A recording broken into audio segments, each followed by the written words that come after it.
Hello, everybody. Hello. Oh my god. Hi, Henry. Hi, Blue. Hi, Nina. Henry, you came home from the gym, ate half a rotisserie chicken. That is so Gumong style, and I love that. I was just gonna say, I always kind of forget that I have to eat until right before I have to do something. So I just like wolfed down a bagel.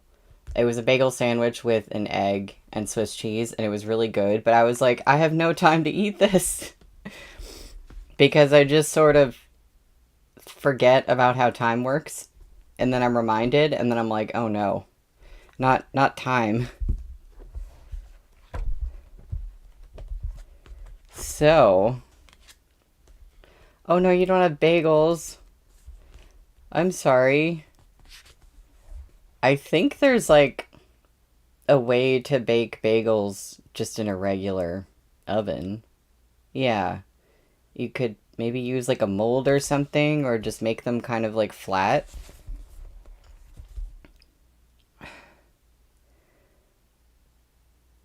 Glad to see that people are learning their lesson. Wait, what do you mean? Blue, I don't understand. About me not eating on time? Um, so we are on page 207, and the chapter we're on is chapter 52, and it's called Unintentional Seduction. And I am remembering what was happening last time, and I'm slightly concerned.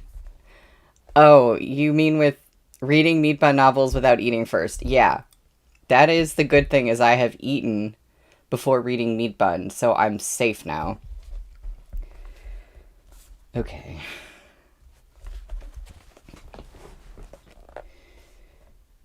Gumong watched him, his bare feet fidgeting anxiously beneath the table. Fondo and I sit together to keep warm. Moshi shot him an impassive glance. So? You're not wearing a lot, so you're cold. I'm not wearing a lot, so I'm also cold. We're both cold, but when we're close together, it'll be warm. Silence. Moshi was a cut sleeve, and Gumong had been his lover. There is a very unnecessary footnote for all of us, probably, but I'll read it anyway. Cut sleeve, gay, originates from an anecdote about an emperor who cut off his sleeve rather than wake his male lover who was sleeping on it. His rational mind was like a towering city hall containing any improper impulses, but it couldn't lock away his physical instincts. He knew very well how strongly he'd react to Gumong. If they sat in such close proximity, in such thin clothes, there would be consequences beyond mere warmth. He felt indignant, as if he'd been deliberately seduced. Even though said seduction was a figment of his own imagination, his expression darkened noticeably. He stared at Gumong for a while, then abruptly let go of his jaw. Right, he was holding onto his jaw. I forgot about that. He grabbed a piece of paper to wipe his fingers with disgust and said frostily, "Don't think so highly of yourself." So he can't? Who the hell do you think you are? In the face of these harsh words, Gumong's face showed no hint of sadness. He only turned to look at Moshi, his every emotion clearly written across his face. Moshi could read his confusion, his bewilderment, his trepidation, but saw nothing there that brought him joy. If he could just hurt Gumong even the tiniest bit, Moshi thought he wouldn't feel so maniacal.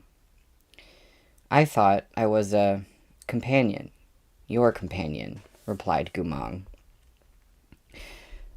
Moshi didn't speak. After a moment, he reached out and hooked a finger around the slave collar on Gumong's neck. His fingertip slowly traced its way downward until it flicked the metal tag on its pitch-black iron ring. Eyes downcast, Moshi said, "You thought I would be companions with someone wearing this? You are a traitor. I am your mortal enemy," he murmured. "This will not change. Gumong, we can never go back." As the year came to an end, Moshi grew yet more convinced that Gumong wasn't faking his condition after all. Gumong had indeed forfeited all of his memories and reason after he lost those two souls. This sent him into a long period of brooding discontent. One day, after returning from court, Moshi received a message that Medicine Master Jiang had finally returned from his travels. Jiang Fu Li was Chonghua's finest medicine grandmaster and was well equipped to take on even the most difficult cases. Although Moshi considered Gumong to be a nearly hopeless one, Jiang Fu Li was still worth a try.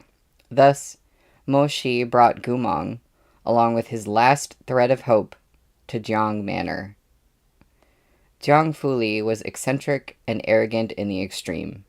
Among Chonghua's three poisons of greed, wrath, and ignorance, greed was Murong Lian, and ignorance was Murong Chuyi. As for wrath, he was a man who despised anyone who displeased him, and blew up whenever he didn't get his way. He was utterly irrational and did whatever he desired in the moment. This individual was none other than Medicine Master Jiang Fu Li. The venerable medicine master had talent enough to dispense with all social etiquette. He cared nothing for tact, and always did things his own way. I heard that when he returned to the manor and learned that Madame Jiang had met with Li Qingqian, he was so angry he didn't speak to her all day. He asked her if she was sick in the head and said he hoped she'd get well soon. Why'd he say that? I'm not sure either. He probably thought Madame was too reckless. I heard he called on Yuwu Manor to have it out with Murong Chuyi. He said Murong Chuyi shouldn't have meddled and gotten his wife involved. Ignorance versus wrath. Did Murong Chuyi not start a fight with him? Murong Chuyi wasn't even there. Jiang Fu Li smashed 10 of Yuwu Manor's tea sets before he left in a rage. He swore that if Murong Chuyi dared involve his wife again, he'd personally come to tie him up, toss him into a cauldron, and refine him into medicine. The young Yue Gongzi was trying to hold him back, and I heard Jiang Fu Li made him cry. Wow, he's so scary. Indeed he was. Moshi had crossed paths with Jiang Fu Li before, and the man had left a terrible impression on him. If there were literally anyone else he could ask for help, he would never have thought of visiting Jiang Manor. But when he turned and saw Gumong lying in the sun next to Fan Do with his eyes half closed, he felt he had no other choice. Within Jiang Manor's great hall, 2 opulent, dangling lanterns patterned with interwoven branches burned brightly, and thousands of whale oil lamps transformed night into midday. All the decor was of exquisite craftsmanship, 100-fold more costly than the average cultivator could afford. It was a sight of utter extravagance. When they arrived, dinner had just concluded. The housekeeper brought out generous servings of tea and refreshments and dispatched someone to the rear building to inform the boss of the Jiang clan, Jiang Fu Li. Contrary to Moshi's expectations, they were kept waiting for a long time. Moshi sat and rested his eyes, while Gumong scarfed down snacks from the plate. Oh, here we go with the food. The celadon glazed Yueware platter held peach blossom pastries, flour cakes, and fruits preserved in honey. He shoved each and every one of them into his mouth. After cleaning his own plate and licking his lips, he still seemed unsatiated. With a furtive glance, he reached a hand toward Moshi's plate. Moshi didn't blink, so Gumong confidently continued feasting. "Are you very hungry?" Moshi asked out of the blue. The question caught Gumong unawares. "Do you want it?" he mumbled indistinctly. "There's still some left. I thought you weren't eating." "I'm not," Moshi replied lightly. "Okay, then I'll take care of it for you." The last two words were muffled as Gumong shoved another peach blossom pastry into his mouth. He tried to speak around his bulging cheeks, but all that came out were sounds of munching. Moshi said nothing, but his brow furrowed ever so slightly. He was sick of witnessing Gumong's slovenly table manners. He turned to ask the housekeeper, "What's taking so long? Is your lord busy with some urgent matter?"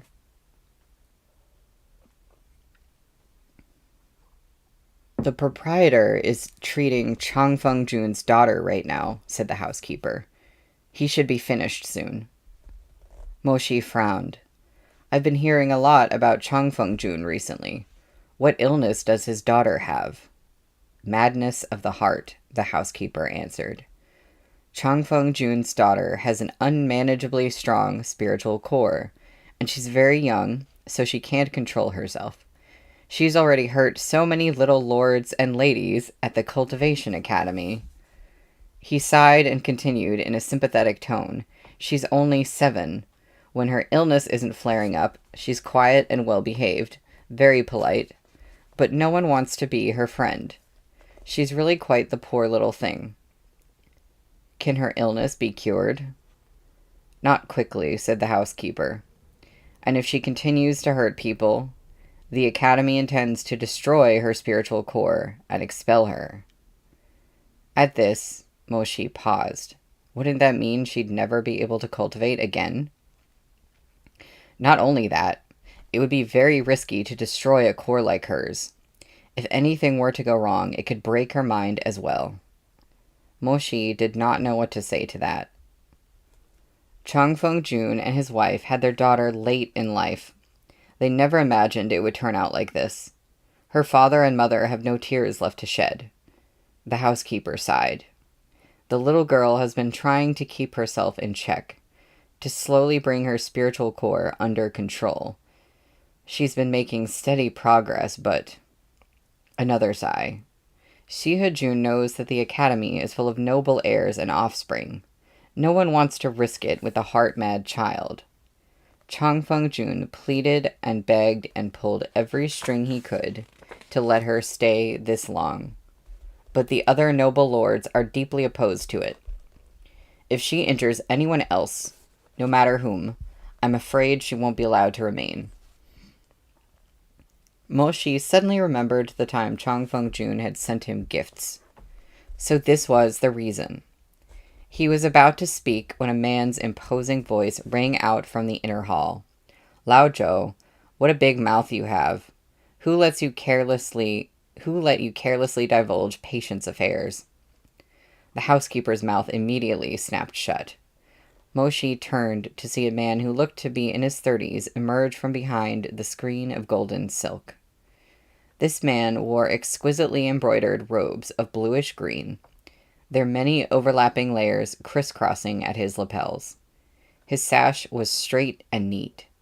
With an audible flick of his long sleeves, the man sat at the place of honor with no hesitation. He looked up with light brown almond eyes, features as sharp as his manner was haughty. "Medicine Master Jiang," Moshi said.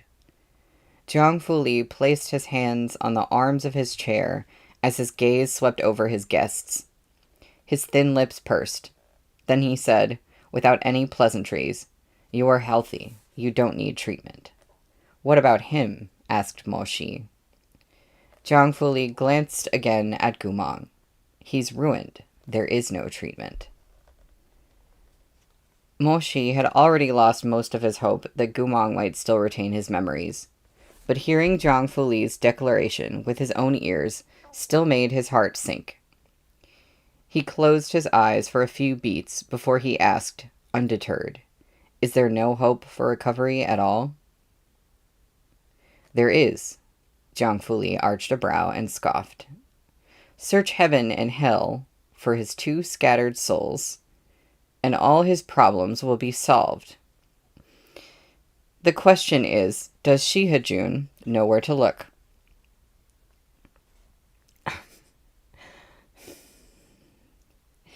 If anyone else had spoken to him like this, Mo Shi would have already flipped his lid. But such was Zhang Fuli's power. Everyone in Changhua disliked him, calling him an evil profiteer and a heartless salesman who made his fortune from exploiting the dying. But no one in Changhua would dare raise a hand to him, not even the emperor himself. I'm just reacting to what he said with, Arha things in mind. I don't know if he was just completely being sarcastic and there's no way to actually do that, or if that's actually like a thing or not. But now I'm wondering. Mo Shi looked at Gumang, who was staring blankly at the dessert plate, before he turned back to Zhang Fuli and asked, would the medicine master perchance know of any other methods by which he might recover some memories? If it's just a few memories you're after, nothing else is needed, Zhang Fuli said curtly. The soul responsible for memory has been removed, but that doesn't mean he's forgotten everything in his past. As time goes on, he'll naturally recover some of it. Mo Shi's heart skipped a beat. How much would he be able to recover? Depends on his luck, Zhang Fuli said. But without restoring the 2 souls he lost, most of it won't return. Seeing the sudden shadow in Mo Shi's eyes, Zhang Fuli sneered. To be honest, when it comes to memory, it's better to either recover it all or forget everything entirely. It's more torturous to have nothing but fragmented recollections. If I were him, I'd rather stay ignorant like this. It'd hurt a lot less. The candle flame guttered. Zhang Fuli leaned back against the soft cushions and lazily continued from this more comfortable position. Anyway, human minds are unpredictable. If he were to regain some memory, who knows what it would be? Mo Shi's heart pounded at Zhang Fuli's words. It was true. If Gumang recovered some piece of his memory by the whims of fate, who could guess what it might reveal?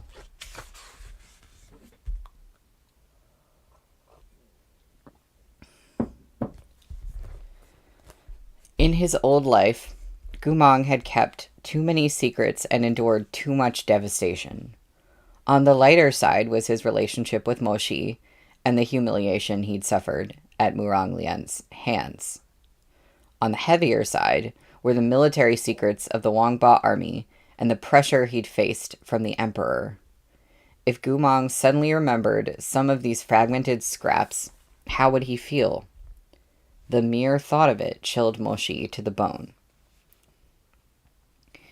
It was clear that Zhang Fuli knew what was on Mo Shi's mind. With a dark smile, he asked, "Does that scare you?" Mo Shi made no reply. If he remembered how His Imperial Majesty treated him, without understanding the full context, he'd become even more deranged. Uncontrollably so, Zhang Fuli continued. To resolve the matter at that point, Shihajun, would be no easy task. Mo Shi saw how unruffled Zhang Fuli's features were beneath the lamplight. "You have medicine," said Mo Shi. It was not a question. "Aren't you clever?" Zhang Fuli scoffed. "I may not have methods to restore his memories, but I can write plenty of prescriptions that would help him avoid dark recollections." This handsome man wore a shrewd expression as he fiddled with the jade rings on his hand, like a hunter waiting for his prey to jump into the net. "Are you interested?" Of course, Mo Shi would not be daunted by expense. He lounged in his chair, one elbow propped on the backrest, long legs crossed in their black military boots. Long legs mentioned. Not even looking up as he said, "Name your price." "Sure." The thought of money improved Zhang Fuli's mood. "You're certainly more straightforward than His Imperial Majesty. His Imperial Majesty also knows that he might regain some memories. Why would I keep it from him? Jiang Fuli replied. But he didn't care for the consequences and wanted Gumong to remember as much as possible. Moshi was silent for a spell. Just write the prescription, he said at last. To be clear, this prescription is for calming the spirit, Jiang Fuli said. Although it helps hold back bad memories, it cannot control the choices that Gumong might make in response. If he someday remembers something that causes great anguish, and you open your eyes to find him rushing at your neck with a knife, I certainly won't offer a refund. He drummed fingers pale as white jade on the table and gestured at the Medicine Master Manners signboard with a haughty tilt of his chin. Everything will be done according to Jiang Manners' rules. Moshi refused to grace Jiang Fuli's rotten signboard with a single glance. The first time he had seen it as a youth left a deep impression in his heart, forever changing his naive notion of healers as benevolent saviors. Other medicine halls, no matter how useless, still hung up precepts like medicine in the service of the people or fair treatment knows no age. Medicine Master Jiang's board, on the other hand, contained a brash exhortation. Mess with Jiang, die by Jiang.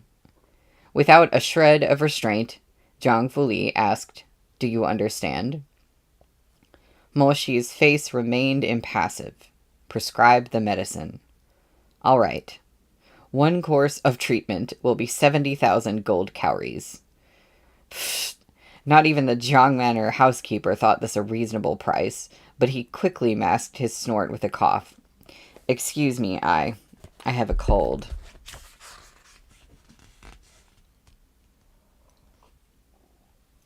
Leg.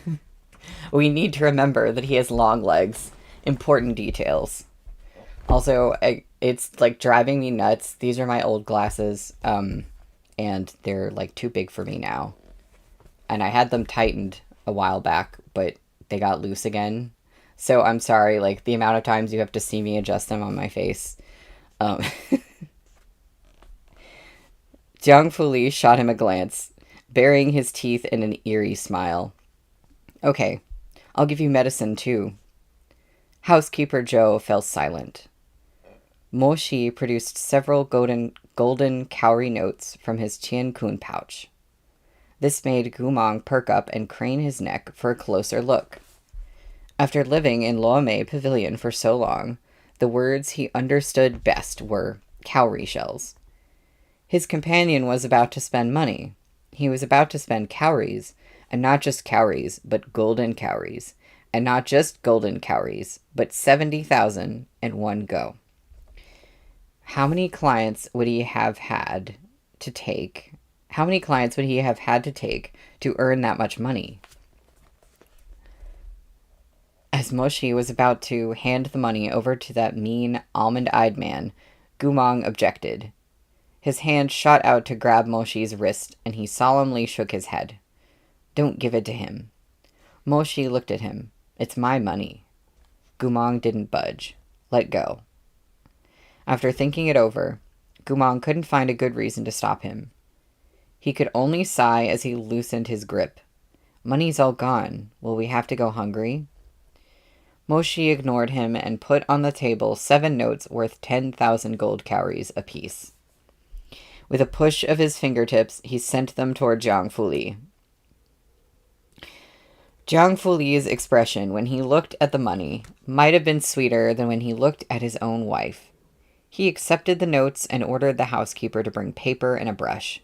He then slid the narrow red sandalwood box on the other side of the table toward himself. He produced a crystal eyepiece and placed it over his left eye, then took up a weasel fur brush in his pale fingers and began to write.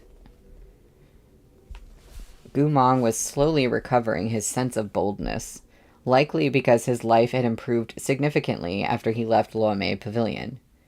His attitude was no longer one of excessive apathy and indifference. Curiosity had returned to his scarred and wounded body. At the sight of Jiang Fuli's crystal monocle, he asked, "What's that?" Jiang Fuli replied blandly, "An eyepiece." "Why do you need to wear it?" "I'm night blind." "What's that?" "It means I can't see clearly at night." "Then why do you only wear one?" "Only my left eye is affected." Gumong hummed in understanding, but upon further consideration, he found a gap in Jiang Fuli's logic. Night blindness means you can't see when it's dark, but your room is so bright and shiny. It's a magical injury, not a normal illness. My left eye will become blind as soon as night falls. No matter how many lamps I light, they're only any use for my right eye. Jiang Fuli peered at him coldly from behind the eyepiece. "Does General Gu have any further questions? I don't like to be disturbed when writing prescriptions." "No more," Gumong replied sincerely. There were 70 or so different herbs in the prescription. Jiang Fuli ordered someone to bring out a golden abacus. As his pale fingers flew over the beads to check prices, he simultaneously examined the prescription for dangerous interactions between herbs. At least he's doing his job as a doctor. "This is your prescription. Here you go," Jiang Fuli said. "Come here tomorrow to pick up the medicine." Mo Shi took the prescription. He had nothing left to say to Jiang Fuli. Seeing that they were more or less finished, he prepared to leave. But at this moment, Jiang Fuli called him back. "Hold on. There is art." I keep remembering, like, this man looks like, 30, they said? But he's much older, right? Am I right about that? He just, for magical reasons, he looks younger. I do like his monocle. All of the guys that I don't like in this book look really cool, and I'm mad about it. Right, it's a cultivator thing. Does Medicine Master have more instructions? There's one more thing. Jiang Fuli looked at the servants standing at the side of the room. All of you, withdraw. Yes. After the servants' departure, only 3 people remained in the hall. Jiang Fuli finished his tea before he looked up. "Shihajun, I wish to ask you about a trifling matter. When the sword spirit Li Qingqian sought out my wife, were you at the scene?" Mo Shi nodded. Jiang Fuli's face stiffened for an instant. "Did you hear what my wife said to him?" Madame Jiang spoke very softly. "I heard nothing." This answer seemed to displease Jiang Fuli. His pale, thin lips moved slightly, as if to silently curse someone out. He asked again, "Does anything survive of the Hongshao sword?" "A hilt remains." Jiang Fuli's gaze abruptly sharpened. "In whose possession?" "Murong Chuyi's. Why do you ask?" Jiang Fuli did not immediately reply. At the mention of Murong Chuyi, he swore, then fell quiet in brooding thought. Forget it. There's not much there to investigate. He stood and straightened his clothes. Jutting his chin in Gumong's direction, he said, "Right. Shihajun, I must warn you about something. If you don't want him to remember those dark memories, there's one more thing beyond taking the medicine as prescribed that's very important. Medicine Master, please advise." Jiang Fuli wagged a finger at him, tried to keep him away from objects related to his past. A person's mind is very hard to predict. It's very possible that something he wouldn't have otherwise recalled could be brought back by something as insignificant as a whiff of a scent. You must remember this. And that's the end of the chapter.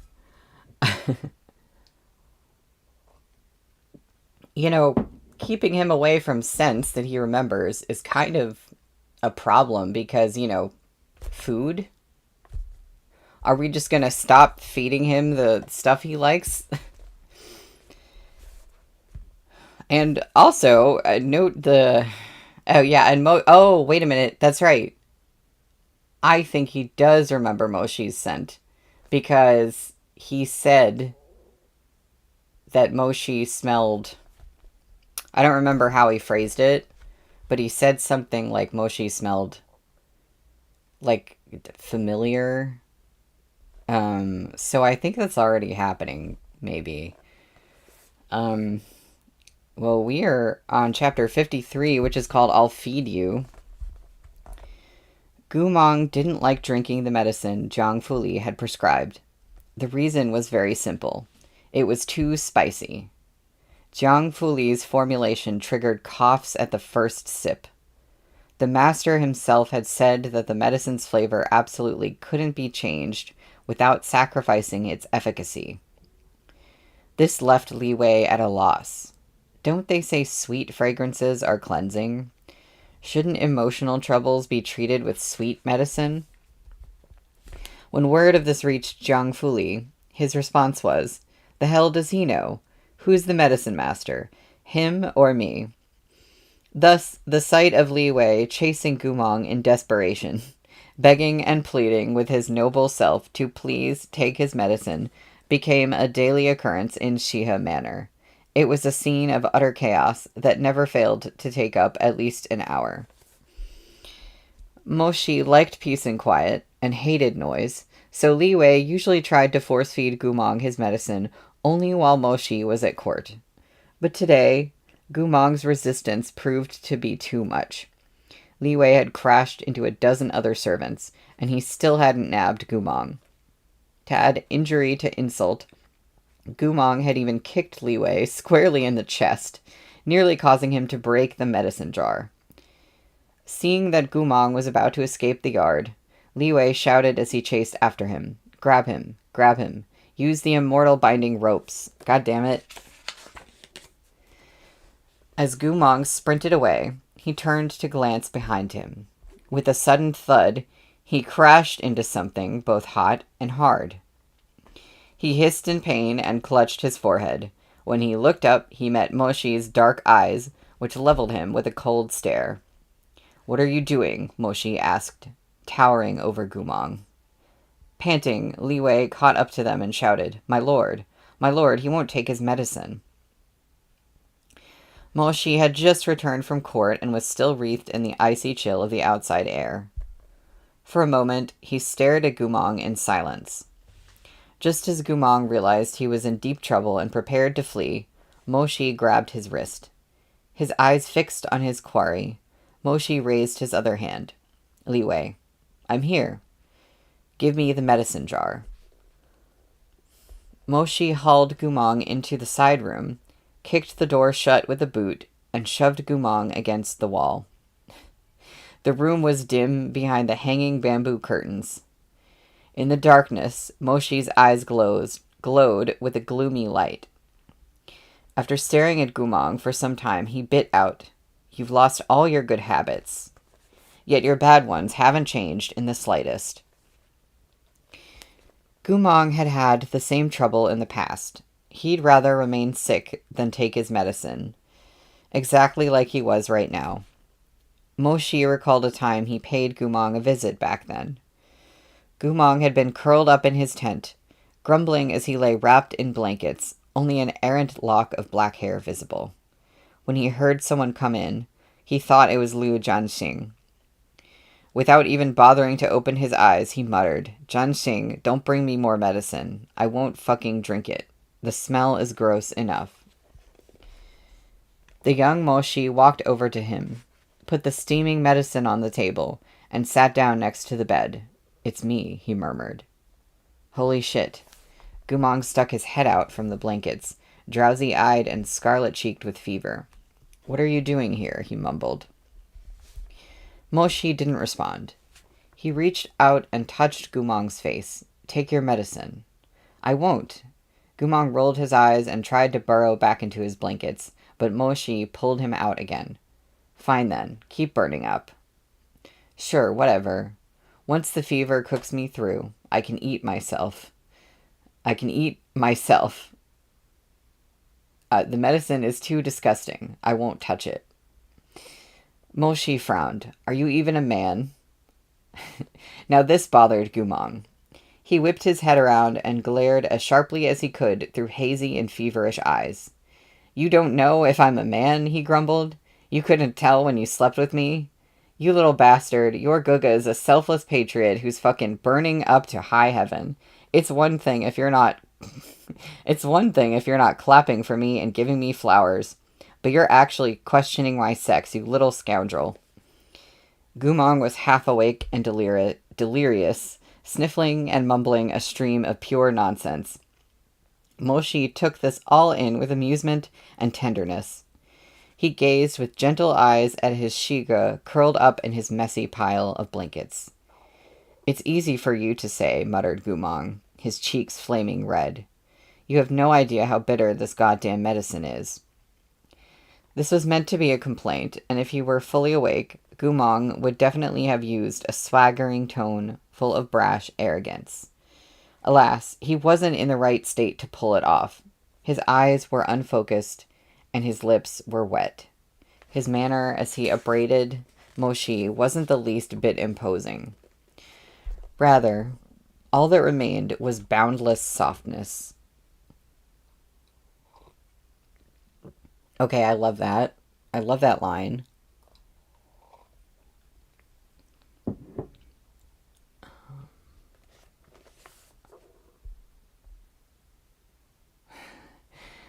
Henry, I was just guessing that he's going to remember sexy memories first, but you're right. I mean, that's a strong possibility. If Moshi had voiced his thoughts at that moment, Gumong would have definitely flown into a rage, sickness be damned, and throttled him. Because to Moshi, Gumong seemed like he was acting pouty on purpose. This flight of fancy made him feel warm and impulsive. He looked down at Gu Shixiang, tangled up in the blankets, and for a long while he stared. Then, with his eyes still fixed on Gumong's face, he picked up the bowl of medicine on the table. Gumong thought Moshi was going to force it down his throat. He was so mad he started yelling, Moshi, get the fuck out of here. I said I won't drink it, and I mean it. Okay. The rest of the sentence never left his mouth. His Moshidi had actually taken a sip of the medicine and then dipped his head to kiss him. The bitterness of the medicine filled both of their mouths, but Gumong's senses were completely drowned out by Moshi's blazing breath and his rough and insistent tongue. Gumong felt disoriented, like he was blackout drunk. His eyes flew open. The medicine was highly concentrated, so there wasn't much in the bowl, but Moshi kissed him at least a dozen times before it was gone. By then, Gumong had finally returned to his senses and wanted to call him a little madman.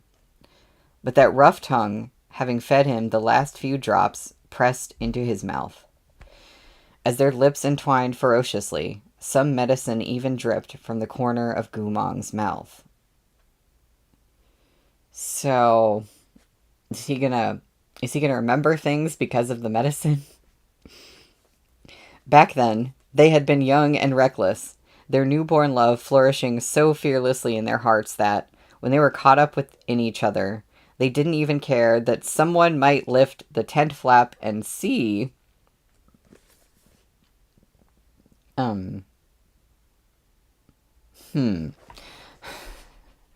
When Moshi finally let go of Gumong, he muzzled his Gu Shiga's cheek. He stared at Gumong, the flushed face beneath him reflected in his dark pupils. It was as if he wished to build an impregnable cage in his eyes and trap the singular reflection within it for the rest of eternity. Again, meat bun lines. Just like out of nowhere. Moshi's voice was a little hoarse. He caressed Gumong's lips, which his kisses had left wet and slightly swollen. Is it bitter? He asked, his voice low and captivating. Why do I then think that Shixiong's very sweet? Gumong gritted his teeth. Not candy. Sweet my ass. Moshi gazed into his eyes. They were so close that every time they blinked, their lashes nearly brushed. He murmured, If I hear about you making a fuss like this when you need to take medicine, I'll feed you like this each and every time. That way, you can't tell me I have no idea what it's like. I know you don't like bitter things, so I'll share in all your bitterness. Gumong rolled his eyes. Me? Afraid of bitterness? Ha ha, funny joke. Could your Gumong Guga be scared of a little bitterness? Hee hee hee. In response, Moshi only tapped his forehead and rose, wiping the corner of his mouth. Gumong squinted at him. After a long pause, he snickered. I've realized that you're not actually a proper gentleman. Although you're stuffy, you've sure got quite the imagination. The young Moshi was prone to embarrassment. He tried his best to feign calm, but this assessment of himself still made his ears flush red. Once you get married, Gumong continued, I'll count it as that maiden's good fortune. Moshi whipped around to stare at him. Back then, he'd wanted to say, No, that's not true. When I choose someone, I mean it for a lifetime. In life or death, in poverty or in riches, I'll only follow in his footsteps. I'll only want him and him alone. Don't you understand? His lips moved, but he knew, without saying it, how Gumong would respond. Gumong would brush it off and subject him to a grating lecture on nonsense like, promiscuity is a male instinct. Gumong didn't understand that some people's hearts shouldn't be touched. They never played around. Rather, they were the solitary guardians of the pure affection they held cupped in their hands.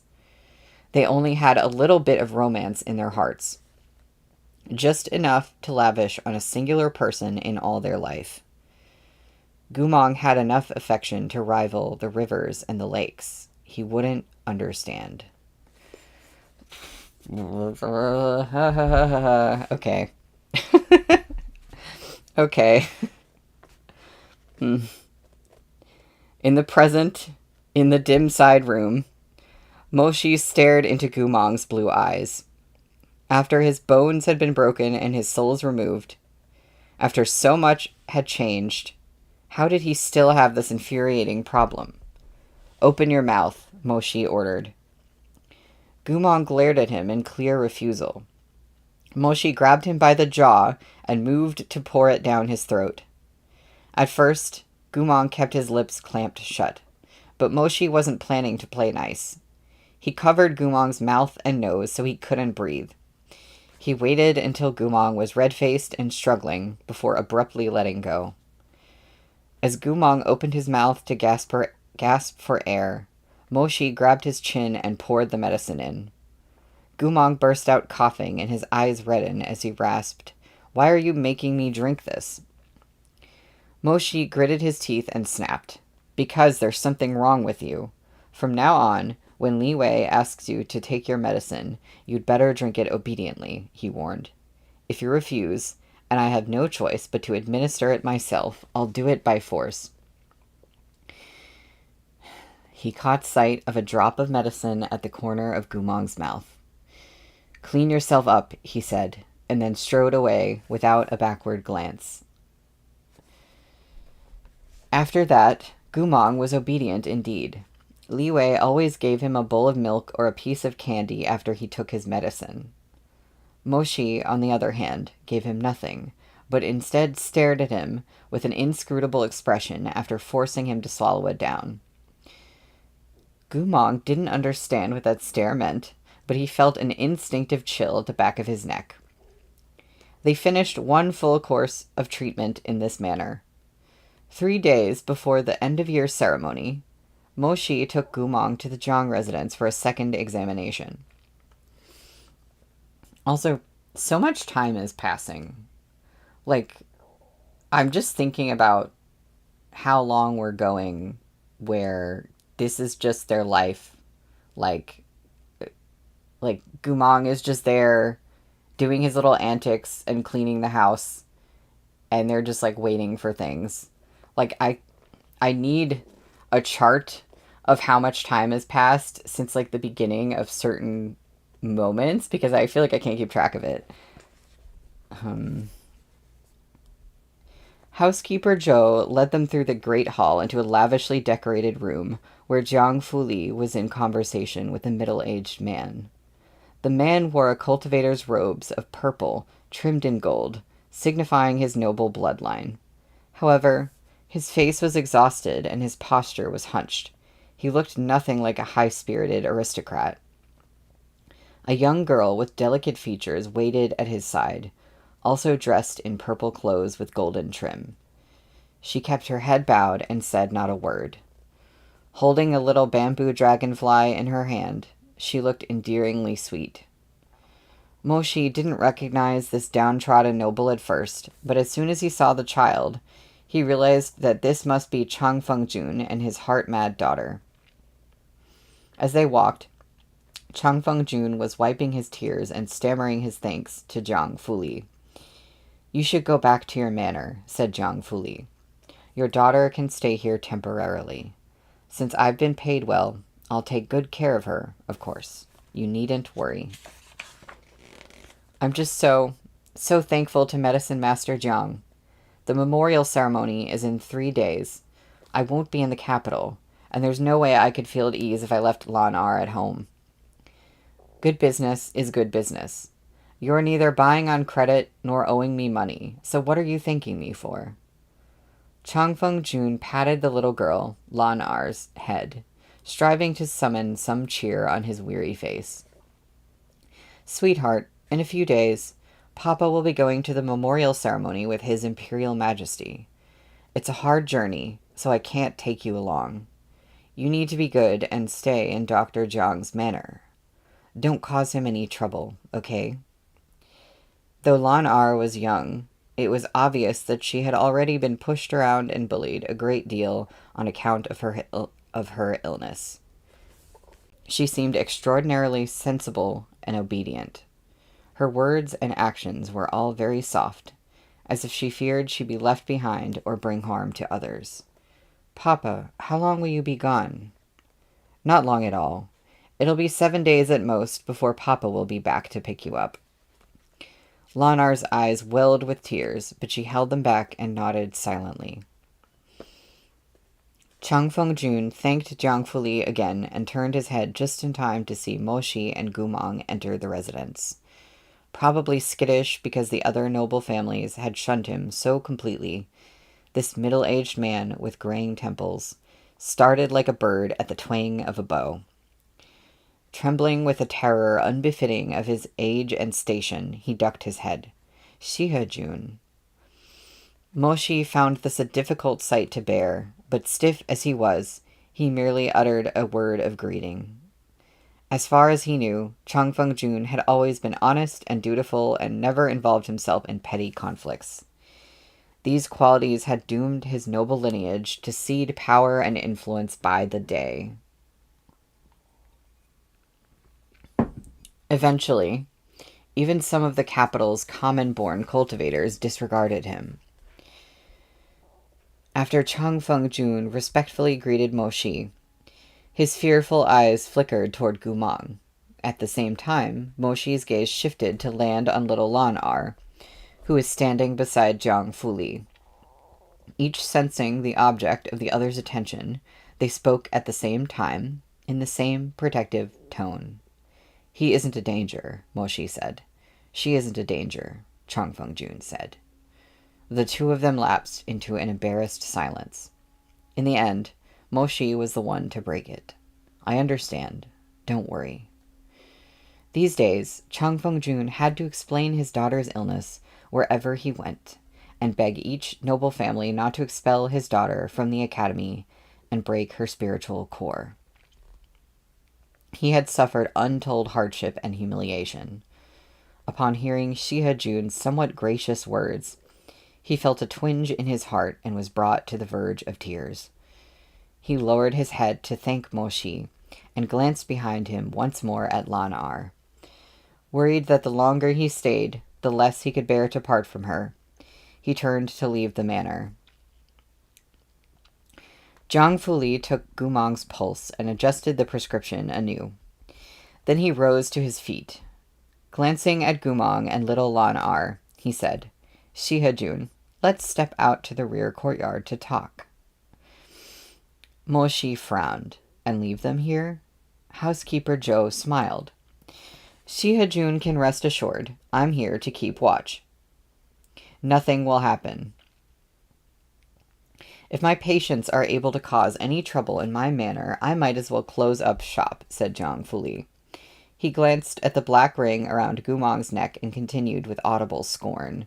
"Besides, isn't Gumong wearing the slave collar Shihajun gave him?" Moshi did in fact know that Jiang Manor's fortifications were on par with those of Yue Manor's. Nothing would go wrong if they stepped away only briefly. He just felt vaguely uneasy and fretful at the thought of Gumong leaving his line of sight while they were out.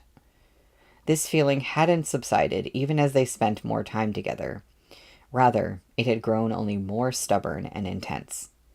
If this went on, Zhang Fuli would likely be gaining yet another patient, Moshi himself. The rear courtyard of Jiang Manor was home to all sorts of rare plants. Spiritual energy circulated here year-round, and it was luxuriantly fragrant in all 4 seasons. Zhang Fuli and Moshi conversed as they strolled along the meandering colonnade. "The end-of-year ceremony is in 2 days," Zhang Fuli said. "You pure-blooded nobles are all accompanying His Imperial Majesty to the soul-calling abyss to offer sacrifice, correct?" Moshi nodded, "As we do each year." "Changfeng Jun entrusted his daughter to me, but what about you? What is your plan?" "Gumong is too dangerous. I will inform His Imperial Majesty that I intend to bring him with me." "I thought you'd say that," replied Zhang Fuli. "However, I have something important to tell you." He stopped and turned around, framed by the flowers and the sky, hands clasped behind his back. "Gumong's pulse is very steady and shows signs of recovery. On your way to the soul-calling abyss, you must be careful. Anywhere from 5 days to a month from now, he will remember some fragmented pieces." Moshi's heart pounded, and his nails dug into his palms. "I'll give you another 7 doses of medicine. Hopefully that'll be enough for the journey. If by chance what he remembers is unfavorable for Changhua, you can lock him up." Zhang Fuli added, "But life is never predictable. Shihajun. He'll recover his first memories in the coming days. You must be prepared."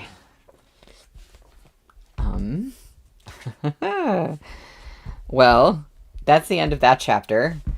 And I think I'm going to take like a 5 to 10 minute break. And when I come back, we're on page 233 for chapter 4, which is called In the Baths. There's always a bath scene, so I'm excited to see what happens there. But anyway, I will see y'all in a moment. It will be so quick. Like 5 minutes. So be right back.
Hello, I am back. Hi, Rena. It's nice to see you here. Oh, Nina, I'm sorry you have to leave early, but that is no problem. Um,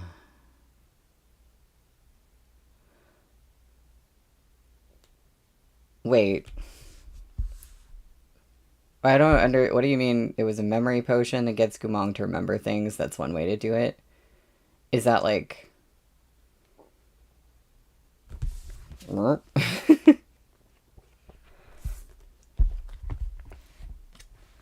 Well, I don't know. I don't know if are you just saying like, oh, it seems like that's gonna happen, or is that, um, do you think that the medicine, uh, yeah. Well, I feel a little suspicious of the medicine that he's being given. So I'll just, yeah. But who knows? Um, well, we are on page 233, chapter 54, in the baths. And yeah, as Henry said, oh, the baths from the Arha writer herself. Exactly. After retrieving the medicine, it was time for Moshi to take Gumong home.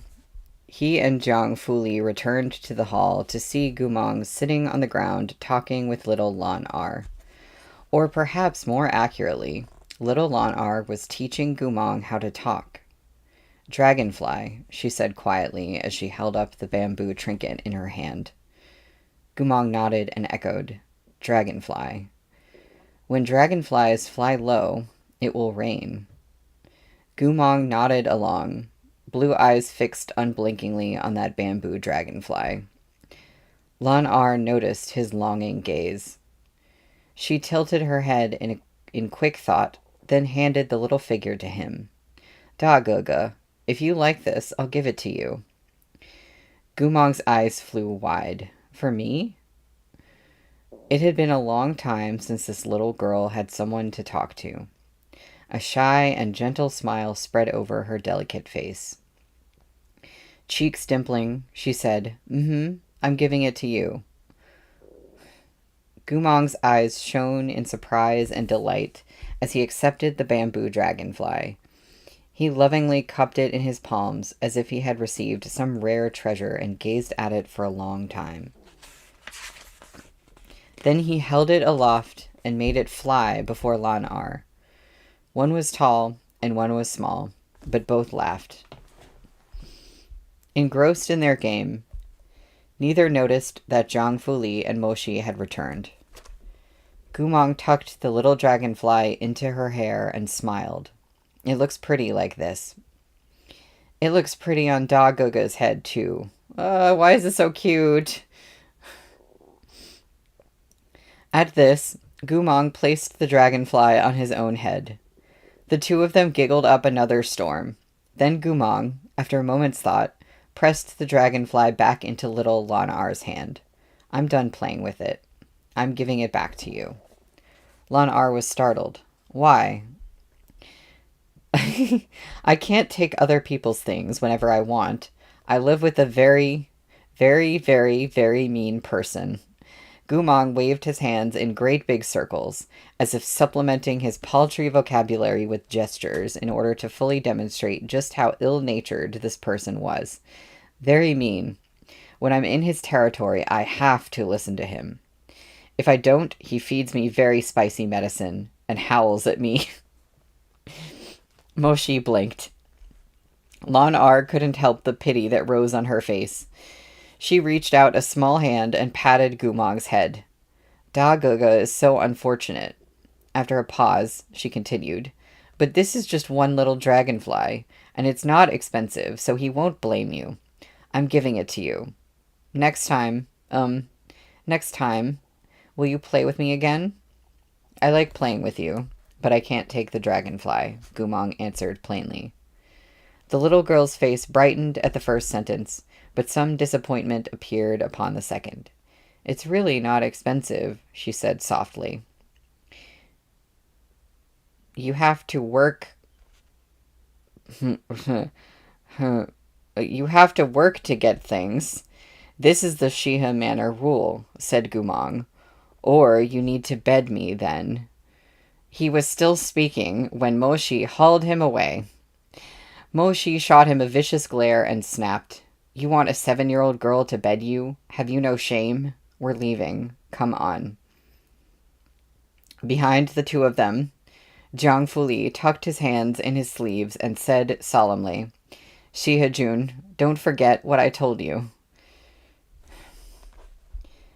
Chonghua's end-of-year memorial ceremony required the emperor and nobles to offer sacrifices to past generations of their martyred heroes.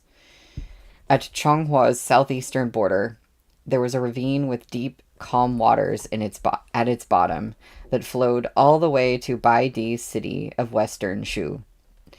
It was said that this river ran beyond the 9 provinces and into the Soul River of the underworld. This was the only link between the world of the dead and the world of the living. Chonghua was a nation that placed great emphasis on funeral rites, and its rules were solemn and strict. Every year, before New Year's Eve, the emperor led a procession of state officials to this abyssal river to offer sacrifice. This year, naturally, was no different. Li Wei, as was his custom, took out Moshi's ceremonial robes the night before they were to depart. He knocked on the door of Moshi's study with the robes in his arms. Come in. Li Wei entered the room. Moshi was sitting by a round window, framed in black bamboo, reading quietly. No matter how many times he saw him, Li Wei would always sigh. His lord was a rare beauty indeed.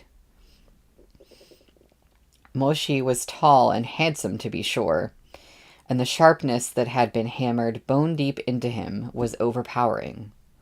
All that aside, when considering his face in isolation, one might find Moshi's features to be exceedingly delicate and elegant. Although he was already 30, when he traded his imperial military uniform for a set of relaxed robes to read under the lamplight, he looked refined and youthful. But this was hardly surprising. As the empire's god of war, he always maintained the most stringent discipline and was rigorously strict with himself. He was steadfastly unaffected by the ephemeral vices of others. Thus, he was always strong and clear-eyed, as upright as a grove of pine or cypress. The aura this man commanded declared that he was at his best and would remain so forever. Li Wei wasn't attracted to men, but when he looked at Moshi, he frequently found himself dazed by his beauty.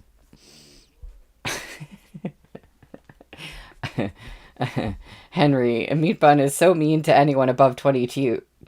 I agree. Like, damn. Moshi flipped another page in his book and skimmed a couple of lines. Before Li Wei could say anything, Moshi turned to him and knitted those sharp brows. What is it? Oh. Li Wei shook his head and returned to his senses. My lord, it's getting late. You'll need to be awake before dawn tomorrow, so you should go and wash up soon. Moshi glanced at the water clock. It was getting late indeed. He rose and said, all right, then paused, remembering something. Where did Gumong go? Isn't my lord taking him along to the memorial ceremony? This subordinate sent him to get himself in order. I told him to clean himself up a bit. I don't know if he's going to understand what that means. Moshi nodded. Li Wei was always meticulous and took care of most things without Moshi needing to worry about them. In the courtyard within the deepest recesses of Shiha Manor, there was a hot spring where Moshi usually bathed. Chonghua had many ground-fed hot springs, and almost every noble residence had one such pool. It was said that Wangshu Manor's hot spring represented the peak of extravagance. They had everything from beds to reflexology stones and an aromatherapy terrace. bat totems were chiseled into the sides of the pool, and the waters that flowed over them shone a dazzling gold. Moshi, however, was not particularly interested in indulgence. His hot spring pool was the simplest in Chonghua, and the most natural. It was hewn of mountain stone and surrounded by greenery. Its shape was the same as when it had been carved, and he'd never bothered to have it renovated. Shiha Manor's hot spring differed from the hot springs of other nobles in another major way. Servants. When other noble lords bathed, they required servant girls, aromatherapists, and even pipa performers. In short, anything they could ever need. But Moshi had never allowed anyone inside his hot spring to serve him. Years of military campaigns had instilled in him an instinctual vigilance toward others. He couldn't fully relax if anyone else was around, even if they were loyal servants who had been with him for many years. The courtyard containing the hot spring was filled with dense mist, and fallen flowers lay scattered across the limestone path. Moshi entered the small black bamboo pavilion. This was where he changed. The pavilion was furnished very simply, with only a crooked side table, a stone bench, a bamboo clothes rack, and an enormous bronze mirror from Yue Manor, which was as tall as he was. Moshi undressed, one layer after another, and left his clothes neatly folded on the table. He undid his inky hair and tied it into a high ponytail before stepping out toward the springs. The water was clear, and the night was still, with bright moonlight above and fragrant flowers all around him. Waves rippled as he slipped into the pool.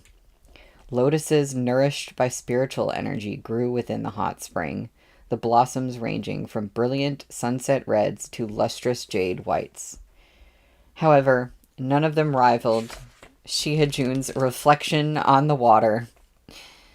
The hazy steam rising from the water's surface made his features seem even more refined in contrast. He slowly relaxed the tension in his spine and leaned back against the hot stones of the pool, his eyelids drifting shut. His surroundings were quiet. There was only the murmur of flowing water, the soft sounds of flowers landing on the surface, as well as several sloshing noises in quick succession, followed by a loud splash. Moshi's eyes flew open just in time to receive a faceful of water. He couldn't believe his eyes. Gumong had swum out from some hidden corner and surfaced with a noisy splash. His blue eyes were dark and gleaming like brocade, and a lotus leaf was draped over his head. At the sight of Moshi's bloodless face, Gumong wiped off the water on his own, unperturbed. My lord also came to wash up? You. Moshi felt as if there was some obstruction in his chest. He was unexpectedly struck speechless. He glared at the man in front of him, ears ringing with fury and bewilderment. Only after a long moment did he manage to bite out, "What are you doing here?" "Li Wei told me to take a bath," said Gumong, "so I looked around and found this place." "You'd better get the hell out." "But I'm not clean yet." "Get the hell out." Gumong had no other choice. He was tactful. He knew that Moshi's temper was bad, and in any case, he didn't want to fight with him. Without another word, he stood up, the lotus leaf still on his head, and walked up the steps. Unlike Moshi, who was accustomed to wearing a layer of underclothes, even in the hot spring, Gumong had undressed down to nothing. As Moshi watched him step out of the water, those slender, strong legs were immediately visible through the mist. As if scalded, Moshi turned his face aside at once. His ears had reddened completely. "Hurry up and get dressed." "Mm-hmm." Gumong stepped ashore, the sounds of his footfalls signaling his departure. Perhaps because his mind had been damaged, Gumong was often forgetful. By the time he came out of the water, he had forgotten which nook or cranny he had tossed his clothes into. He looked around and noticed the neatly arranged ceremonial robes Moshi had placed on the black bamboo table.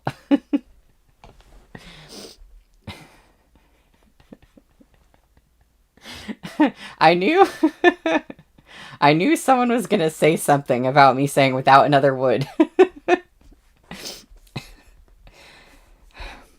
And this is such a meat bun thing too, the clothing swap.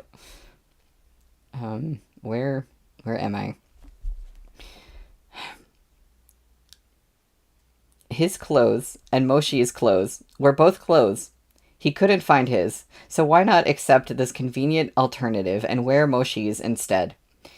With this thought, Gumong scratched his head and walked over. The robes fluttered as he shook them out. He started pulling them on, layer by layer, inner robe, then belt, then silk ribbon.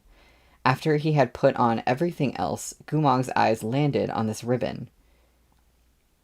He held it in his grasp, confused and unsure of where to put it. Silk ribbon, where was it supposed to be worn? He stood in front of the hazy bronze mirror and held it up to his body to test out the possibilities. It was too thin to be a belt and too thick to be a hair ribbon. He stared blankly at his reflection for a long time. Suddenly, a sharp pain bored into his skull. Gumong brought a hand to his forehead as a series of memory fragments flashed before his eyes. In that familiar scene, on the deck of a boat, a man with indistinct features stood before him and rasped, "Gumong, turn back. Turn back." He didn't know why he'd see something so odd, but he dimly sensed that he'd been crookedly wearing a blue and gold ribbon, just like this one. He heard himself scoffing as he spoke to that man who had come to look for him in despair. "No matter how much of my life I devoted to your honorable country, no matter how many merits I achieved, I could never dream of attaining this kind of pure-blooded noble's ribbon, all on account of my birth." That man's voice was bloodthirsty, grief-stricken, and furious. It was strange how someone working to repress so many emotions and shouldering so many contradictions could speak so calmly and persistently. The other figure replied, "That's the merit ribbon. It belongs solely to the descendants of the martyred heroes. Take it off." "Is it?" This was worn by a cultivator who looked pretty young. "I cut off his head and saw this ribbon was quite well made. It'd be wasted on a corpse, so..." "So what?" The scene flashed by and Gumong snapped out of his daze. He was simultaneously amazed by the dialogue that had suddenly appeared in his mind and startled by the sense of déjà vu that this ribbon had evoked. He looked at himself in the bronze mirror. He hesitated. In the end, standing before his reflection, he raised the ribbon with trembling hands and tied it over his forehead. Yes, this was the place. There seemed to be a dormant longing in his heart, a kind of indescribable anguish and urgency. It was like he had been waiting to wear this ribbon for a long, long time. Throughout all of this, Moshi hadn't spared him a glance. When Gumong finished dressing, he returned to the side of the pool. "I'm done. Should I wait for you?" he asked. Only then did Moshi turn his face, expression stormy, and lips pressed into a thin line. What he beheld left him frozen in shock. Yeah, this is not not a good look. A furious surge of hatred, mixed with a fiery stream of something he couldn't name, roared through his head. Gumong. There amid the moonlit flowers, Gumong stood in ceremonial robes that gleamed like snow, the hems of the sleeves shimmering gold. 3 layers of belts crisscrossed around his waist, and the train brushed the ground. But these details were all insignificant. It was the blue and gold ribbon on Gumong's forehead that made Moshi's eyes begin to redden. That was the ceremonial emblem worn by the descendants of Chonghua's heroes, for the most honored of their deceased ancestors. Generations of the Mo clan had served their nation, so this ribbon was an essential part of their family regalia whenever they offered sacrifice. The one Gumong wore had belonged to Moshi's father. Moshi felt the twist of a knife in his chest. The agony of splitting flesh seemed to rush at him from the past. Nearly apoplectic, he raged. "You, how dare you?" Gumong was startled. "Huh? Who let you touch those things?" snapped Moshi. "Take the soul emblem off your head." Gumong didn't know why he was suddenly filled with a new and insistent defiance.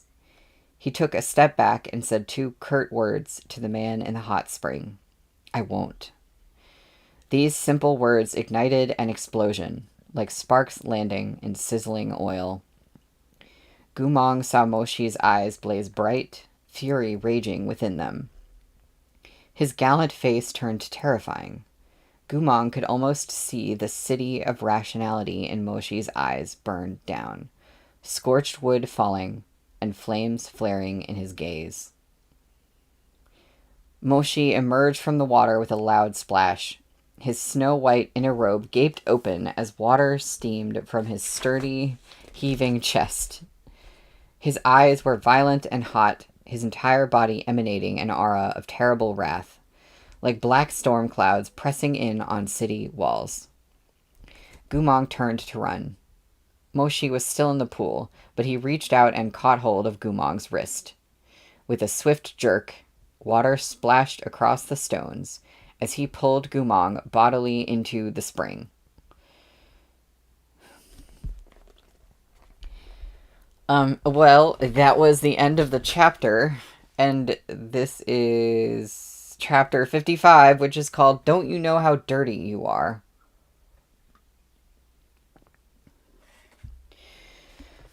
Gumong was caught off guard. He had no time to get his bearings and fumbled fecklessly into the deep end of the spring. Only after he had gulped down many mouthfuls of water did Moshi yank him back up and shove him against the side of the pool. Moshi reached over to pull the ribbon off his head. For some reason, this triggered a desperate panic in Gumong's heart. He began to thrash violently. The ceremonial robes he was wearing were already completely soaked. Pinned beneath Moshi, he seemed like a trapped animal or a dying fish. No, don't.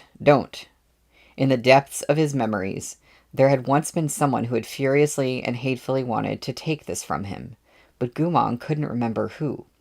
He couldn't even tell if this was something he'd imagined, or if it had truly happened. He only knew that his heart ached. He only knew, dimly, that this silk ribbon was his. He deserved it. He wanted it. He longed for it, but he could only look at it from afar.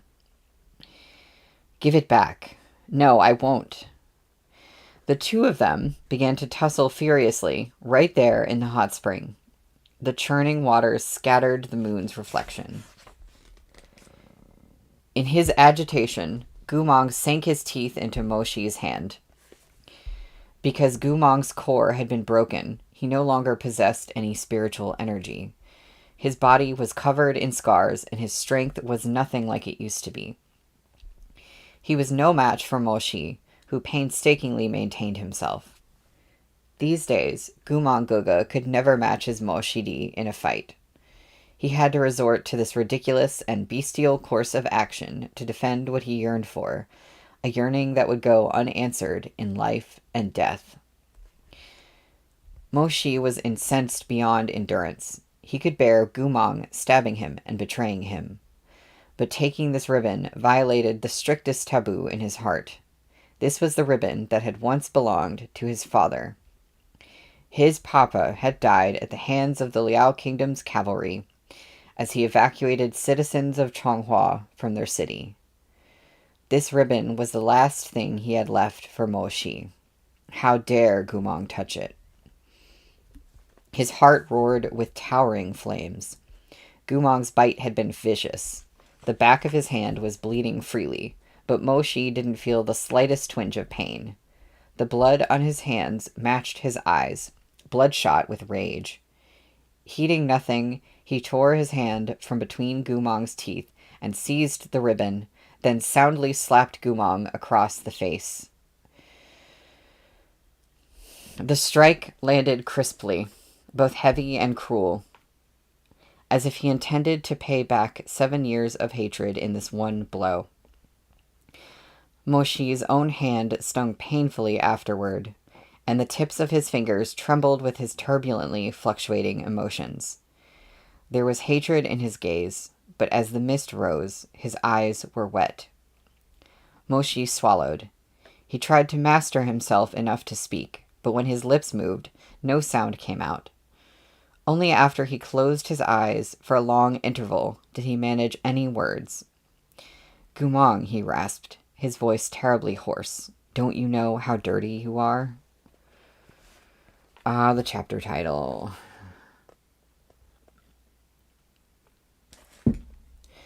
Gumong turned his face away, his ears ringing from the slap. He said nothing. His cheek was swollen, his lips still bloody from biting Moshi. In truth, he couldn't really understand what Moshi was saying. It was just that his heart seemed to hurt very badly. It was as if he had lived in constant fear of hearing those words from the man before him, from years and years ago. "Don't you know how dirty you are? Don't you know your place? How could you ever be good enough?" It was as if, all this time, he had been readying himself for Moshi to say this to him. Even with his memories stripped away, his instinctive defensiveness, and the stab of pain that came with it, still remained. Moshi exhaled and released him. "Get out," he said in a low voice. "I don't want to see you again." The ribbon had been torn off, leaving a pathetic mark on Gumong's forehead. He moved his lips and tried his best to speak, but he couldn't say anything in the end. He only glanced silently at Moshi, the rims of his eyes red, then clambered out of the hot spring in pitiable exhaustion. No, he could never defeat him. He could never defeat anyone. Rarely did he want anything, but when he did, this was what he got. Before he left the hot spring courtyard, Gumong turned one last time to look at Moshi, who was still holding the ribbon in his hand. "I'm sorry," he murmured, but I really felt like that was something important to me. I really did." Moshi still hadn't turned around. "Get the hell out," he barked. Gumong knew he couldn't say more. He bit his bloodied lip, lowered his head, and slowly walked out of the courtyard. When Li Wei saw Gumong appear in the hall, he was shocked, speechless. Housekeeper Li couldn't be blamed. He truly had no idea what could have taken place for Gumong to be plodding through the cold winter night in a set of soaking wet ceremonial robes. Like a wandering ghost, like a demon trapped in the world of the living. I hope that doesn't mean anything else. "Gumong! Hey, Gumong," Li Wei called. Gumong only paused for a moment. Then he continued to walk toward his little hidey-hole den, head hanging low. Li Wei hurried over and pulled him to a stop. "What did you do? Why are you wearing the Lord's ceremonial robes? Don't you know how important these are? Don't you know?" "I know," Gumong spoke at last. His mind wasn't good anymore. As soon as he got sad, he couldn't keep his words straight and found it impossible to get his point across. He tried valiantly to express himself, but he could only wring out short and stiff sentences, clumsy and pathetic. "I can understand. I tried to understand." In the frigid winter night, the wet robes stuck to his skin, each gust of wind chilling him to the bone. Who knew how long he had been trudging around barefoot? When he looked up at Li Wei, his lips were pale and trembling. "I also want to understand. I also want to remember. But I can't." Gumong clutched his head in agony. "I don't know what I did wrong. I keep doing things wrong. I'm always doing things wrong. That's why all of you treat me like this." Li Wei was stupefied. What had happened? Why did he have such a glaring red mark on his face? Why was there blood in his mouth? Why was he talking like this? Li Wei flinched and blurted, "You didn't go to the hot spring in the rear courtyard because I told you to bathe, did you?" Gumong said nothing, his lips pressed tightly together. Are you should have told him where he was supposed to bathe, if there was somewhere where he wasn't supposed to bathe. I'm just saying. Are you crazy? That's where the Lord bathes. He's a clean freak. Didn't I tell you already? Don't you know what status you have? Don't you know how? Maybe he told him already, I don't know. It seemed as if Gumong was terrified of hearing those words come out of yet another person's mouth. He shuddered violently and grabbed Li Wei's hand, stopping him mid-sentence. Trembling, Gumong tried his best to keep his face impassive, like a vanquished wolf trying to regain his dignity as he lay in a pool of his own blood. But as he blinked his blue eyes, they glimmered with a tearful light. He said in an unsteady voice, "Yes, I know. I'm dirty. I won't do it again. But..." His expression was hesitant, his lashes quivering. He suddenly choked up. He didn't even know why he was so upset. Gumong crouched, curling up into a tiny, pathetic ball. So many years had passed. He'd won, he'd lost, he'd been devoted, he'd been disloyal. But still, nothing could change the bone-deep lowliness in him. Just like before, he still had nothing, other than a body covered in scars and a long list of crimes. Just like before, he couldn't even touch the ribbon that represented the bloodline of heroes without being punished in the most painful way. He buried himself in the dust, hanging his neck so low it seemed it had collapsed under some heavy thing he'd forgotten entirely. You don't get it. None of you do. His voice caught tearfully in his throat. It should have been mine. It should have been. Li Wei was completely at a loss. Although he could be foolish and was a gossipy blabbermouth, he'd always been a friendly person at heart. He held no grudges against Gumong, so the sight of this distraught man sobbing in front of him left him speechless. After a stretch of uneasy silence, he couldn't keep but ask, "What should have been yours?" "Oh, there's art. Not yet, not yet." Oh, but Gumong couldn't explain it either. What that ribbon meant, what it symbolized, represented, he couldn't remember any of it. He understood that it belonged to Moshi, but he didn't know why he would feel such agonizing pain.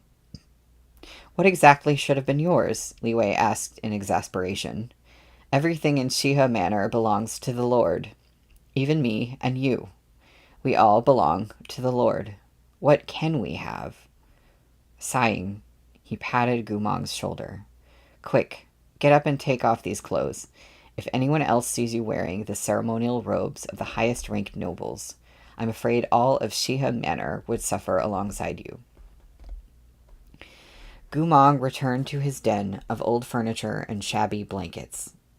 He felt no attachment to these sodden clothes and peeled them off as soon as he entered. After changing back into his only wrinkled cotton robe, he gave the ceremonial uniform back to Li Wei. Li Wei had initially wanted to say more to Gumong, but when he took the robes and saw the state Gumong was in, all he could do was sigh and turn to leave. He muttered to himself as he walked away, "Thank goodness there are 2 sets of ceremonial robes. We'd be in big trouble otherwise." As Gumong sat down in the dim little dwelling, Fando awoke. The big black dog nuzzled up to him, as if he could smell his companion's heartbreak. He nudged Gumong with his warm head and whined as he licked his cheek. Gumong hugged the dog and whispered, "You don't think I'm dirty, right?" Fando wagged his tail and put a paw on Gumong's leg. In the dark, Gumong's eyes remained open. For the first time in his current awareness, he felt dissatisfied and hurt, but he didn't know how to interpret these 2 feelings. Okay, it's art time, I guess. Oh, wait. Whoa. Okay. Yep, we got the doggy. Sad boy and doggy.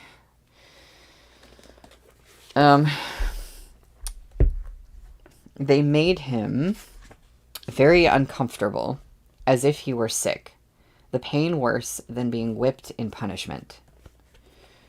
Gumong closed his eyes and patted Fando on the head. In a small voice, he said, "Fando, I don't think you're dirty either." Fando barked in reply. "Here, the two of us have food to eat." Gumong nuzzled Fando's damp little nose. "So I can bear it, even if it hurts a little. It's fine." Fando barked again.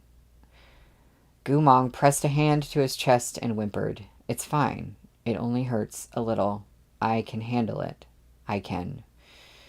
It won't hurt anymore once I'm used to it.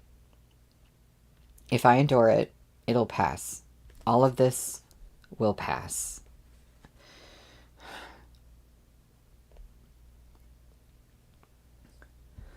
Yuwu, everything hurts. That's right.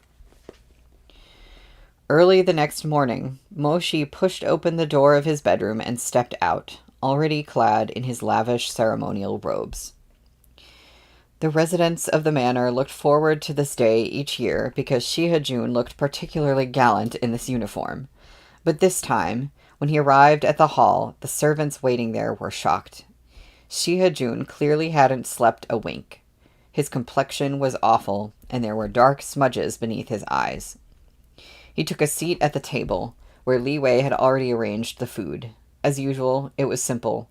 2 bamboo steamers of soup dumplings, 1 earthenware pot of fish porridge, a plate of sweet and sour crispy fish, pickled white radish, fiddleheads tossed in sesame oil, silken tofu, and a saucer of various desserts. Simple. Moshi sat at the table and didn't touch his chopsticks. "My lord?" asked Li Wei carefully. Moshi glanced at the empty seat across from him and said nothing. After a while, he ladled himself a bowl of porridge and began to eat in silence. The water clock placed on the side table dripped away. Moshi took only a few bites before he stopped altogether, as though his appetite wasn't very good. He looked up at Li Wei. "It's almost time. We need to head to the city's eastern gate to prepare for departure. He paused, then continued stiffly. "Get him out, and have him accompany Shiha Manor's ceremonial team. I'll be leaving now." Li Wei acquiesced. Gumong must have done something to anger the Lord last night. Indeed, he must have infuriated him, Li Wei thought. The Lord had initially intended to give Gumong the role of personal guard so he could keep a close eye on him at all times. But now it seemed as if Moshi no longer cared, and he didn't want to see Gumong around. He had carelessly tossed him into the ceremonial team, as if nothing mattered so long as Gumong didn't get into trouble under his nose. Was venturing into a hot spring enough to provoke such fury? Li Wei felt a little nervous, but he didn't dare entertain any further conjecture. He was a smart man, and knew very clearly that some matters were worse to know about than not. Curiosity was by no means the most difficult thing to endure. That honor belonged to secret-keeping. Thus, Li Wei clung to his ignorance, and shoved his fanciful thoughts to the back of his head. He went to the rear courtyard to fetch Gumong from his bed as instructed. Gumong took no issue with the new arrangements. His broken mind had a silver lining. After a night's sleep, he'd calmed down a great deal. When Li Wei told him to go with the ceremonial weaponry team, he did so without objection. But Li Wei still had his misgivings. After he brought Gumong to the team, he gave the captain some instructions, as well as a cloth bag containing a jar of medicine. This is a pacifying medicine prescribed by Medicine Master Jiang. I reckon the Lord will see that he drinks it, but there's a chance that he might not, Li Wei warned. Anyway, you need to take care of it. If Gumong doesn't want to drink it, you must force him to. This is a very serious matter.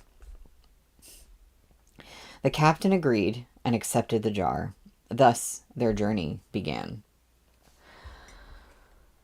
that's the end of the chapter. So, wait, let me see something. I think I got through... Yeah. Oh, I think this is a short chapter, and I got through 5 chapters last time. So I think this will be the 5th chapter today. So I'm going to go ahead and read the next one. And that is chapter 56, which is called I'll Hold You. Boy, I really hope this doesn't end in a cliffhanger. The imperial procession set out on their long journey with all pomp and circumstance, heading east out of the capital. Like a vast, surging wave, they processed toward the soul-calling abyss. The journey would take around 3 days. Okay, I didn't realize how long this was. At dusk on the first day, they reached the banks of the Fushui River. The servants began to set up camp and prepare quarters for their lords, while the nobles were called into the imperial tent to dine. More than 100 seats had been arranged within a massive pavilion supported by magic. Most of the nobles had already assembled by the time Moshi joined them. After a servant girl guided him to his seat, he looked across the aisle to see Muranglian staring back at him. Like the rest of the noble scions on their way to pay their respects, Muranglian was dressed in his ceremonial attire. His lavish sapphire blue robes were ornately embroidered with his clan's bat insignia, and the blue and gold ribbon was tied neatly across his forehead, setting off the pallor of his face. Wangshu Manor and the Mo clan were both influential families that had produced generations of heroes. Muranglian's ancestors had bestowed upon him the undeniable right to wear this ribbon. However, all those present had judgment in their hearts. Each of them knew clearly which clans continued to sire heroes worthy of that glory, and which clan's descendants were an insult to the blood of their forefathers. Once everyone had arrived, the emperor addressed the crowd. After a day of travel, you must all be tired. Let us begin. The palace servant girls floated in with the platters in their hands. They knelt gracefully before each noble and began to pour wine and serve food. Because they were on the road, the fare was less varied than usual. There were only 8 side dishes, 4 cold and 4 hot, and 1 main dish, but everything was exquisitely prepared. The 4 cold dishes consisted of a meat terrine, sansi salad made with 3 kinds of finely julienned vegetables, sweet osmanthus lotus root, and frost sky fish. The 4 hot dishes were steamed perch with scallion oil, fried shrimp and eel, steamed crab with black vinegar, and stir-fried lotus with snow peas and wood ear mushrooms. The main course was a delicacy perfected by the imperial kitchens, soup dumplings with crab filling. I ate before the stream, but still. After his fight with Gumong, Moshi's terrible mood had persisted. He could hardly eat a bite, but he did drink much more than usual.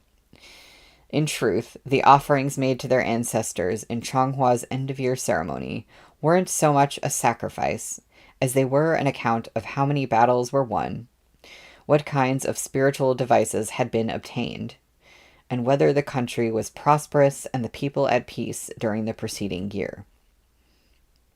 If the year had not been a good one, the atmosphere of the ceremony would be solemn. If Chonghua had thrived, on the other hand, then the ceremony would be a means to reassure the souls of their ancestors, and the feast would be one of joyous abandon. This year, we put a pause on the fighting to strengthen ourselves at home. Although some complications arose, it still counts as a good year. Haha, yes, we even reclaimed some territory on the eastern frontier. It's a happy occasion. Yue Chunqing was sitting nearby, clinging to his youngest uncle as he chirped and chattered. Fourth uncle, this sweet lotus root is your favorite. If you don't have enough, I'll give you mine. That's kind of furthering my uh, feelings that Murong Chuyi is like chuaning. His father, Yue Juntian, had recently returned to the capital and was attending the ceremony as obligated. At the sight of his son fawning over Murong Chuyi again, he could scarcely hide his distaste. He cleared his throat and shot a glare at Yue Chunqing. As Moshi watched the scene unfold, he couldn't help but recall the first time Gumong had attended this ceremony.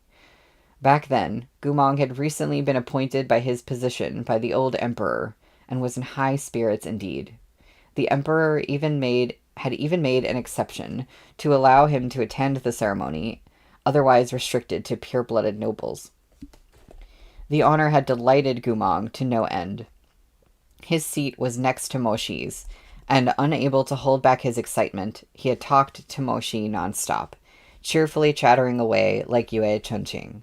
"This raw fish is delicious. I heard the imperial cooks used carp fresh from the river. Try some. Do you like it?" Moshi closed his eyes and swallowed a mouthful of strong wine. Not once throughout the feast did he touch the frost sky fish. After the meal concluded, Moshi returned to his own camp. He was preparing to retire when he spied the captain of his guard nervously pacing back and forth in the wind. The man rushed toward him on sight. "My lord," he cried out in fright. Moshi looked up. "What is it?" Head housekeeper Li instructed me to keep an eye on Gumong and give him his medicine, but when I went to his tent, I couldn't find him anywhere. He didn't even eat dinner with us. I don't know where he went." Moshi wasn't too worried. He could sense that Gumong was in the encampment through the slave collar around his neck.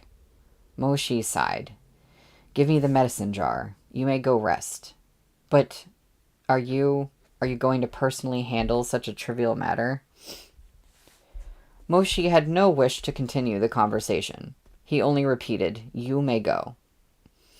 There was no arguing with such direct dismissal, no matter what the captain thought. He respectfully passed Moshi the medicine jar and left as instructed. On the banks of the Fu Shui, the night winds were sharp and biting.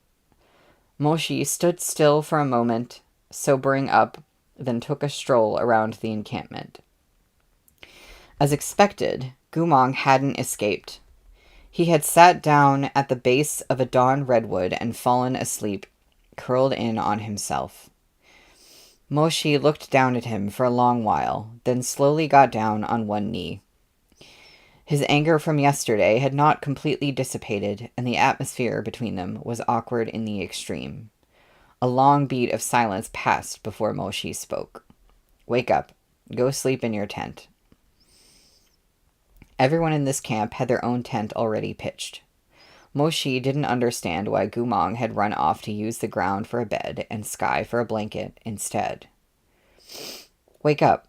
He repeated himself several times, but Gumong showed no reaction. Somewhat irked, Moshi reached out and shoved him a little. Unexpectedly, this push sent Gumong toppling over like a scarecrow. Moonlight shone through the tree's needles and onto Gumong, revealing a face flushed an unhealthy red, as if his pale skin had been steamed in warm mist. His eyes were squeezed shut, and his long lashes fluttered, as his wet lips parted around the breath he couldn't quite catch.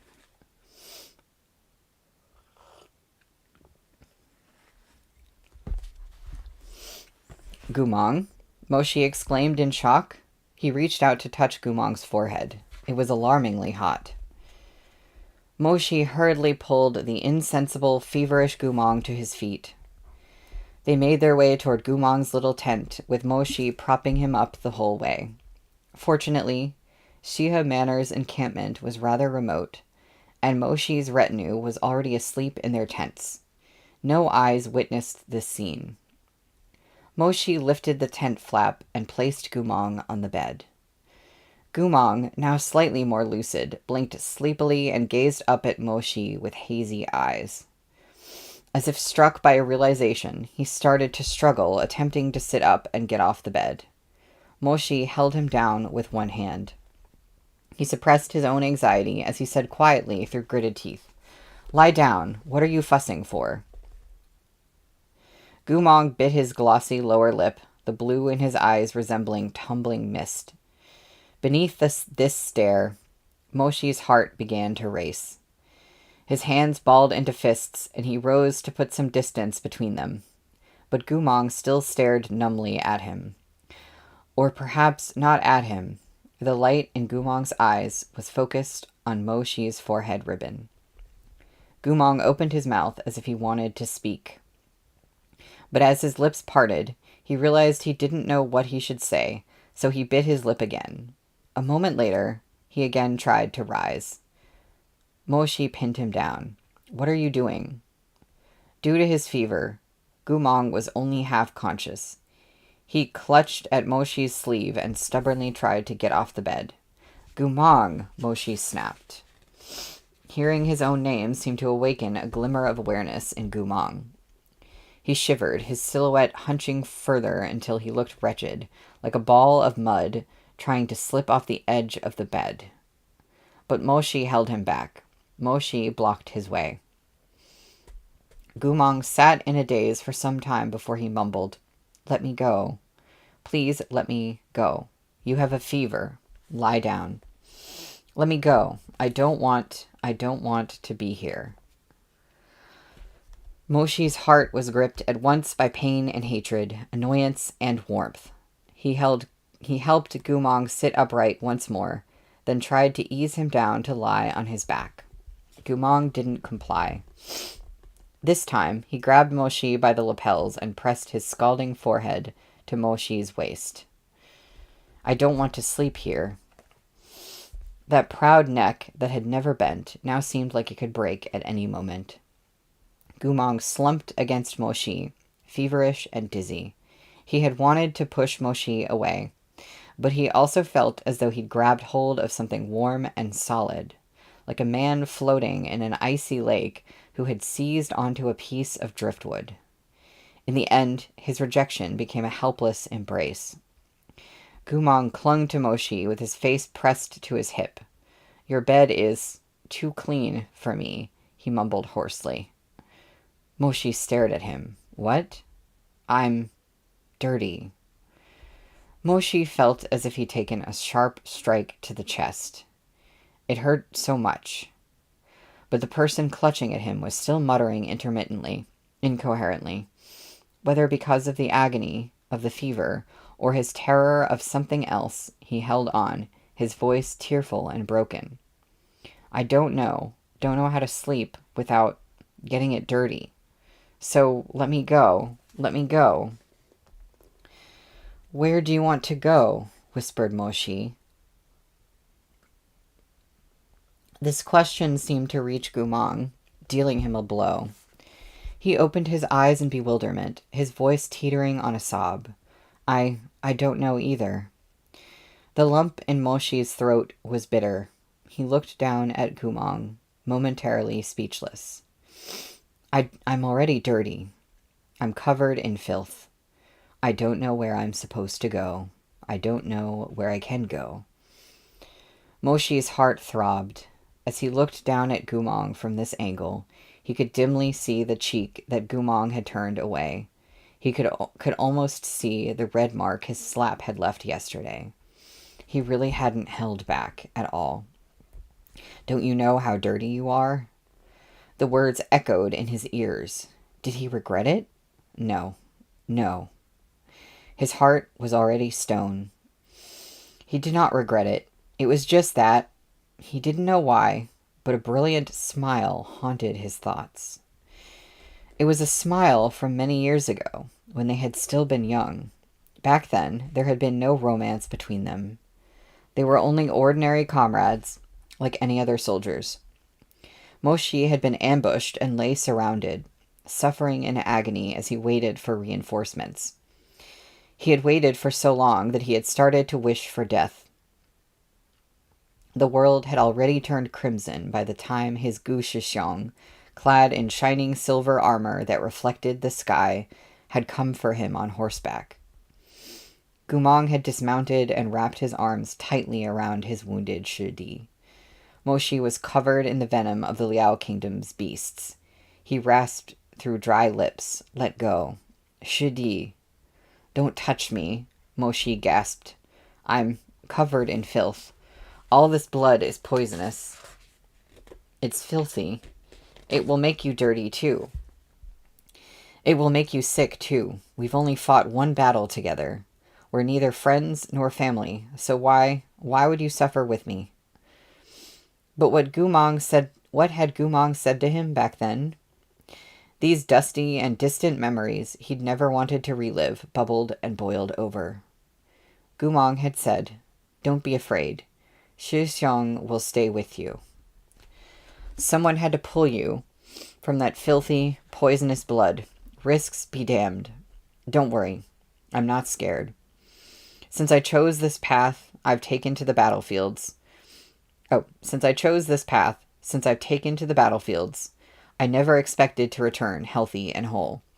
It doesn't matter if you're a noble, a slave, or a commoner. You and I are fellow soldiers. I'll see this ordeal through with you, in life or in death. I, Gumong, am a slave. And this is the first opportunity I've had to prove myself like this. I'm not afraid of death. I just want Changhua to see. For His Imperial Majesty to see. For all of you to see that though I'm a lowly slave, I'm the same as you. I have the same passionate devotion, the same life or death loyalty. I'm worthy of being called your Shiga, your brother. Get blood on me. I don't mind. Give me your hand. No matter how dirty you are, I will embrace you. No matter how much it hurts, I will stay with you. No matter how far it is, I will bring you home." Phantom talons tightened around Moshi's heart, ripping the flesh apart. On one side lay the nation's hatred, on the other, his deepest debt. Why?